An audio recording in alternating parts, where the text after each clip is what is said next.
জুমার দিন আসরের পর যে দুরুদ পড়লে ৮০ বছরের গুনাহ মাফ হয় তা কি সহিহ হাদিস দ্বারা প্রমাণিত?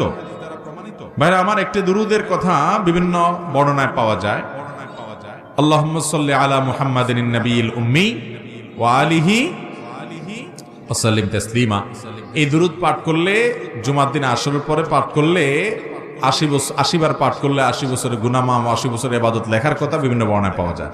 কিন্তু এই বর্ণনাগুলোকে মুহাদ্দিসিন ইকরাম দুর্বল বলেছেন। এগুলা বিশুদ্ধতার মানদণ্ডে উত্তীর্ণ।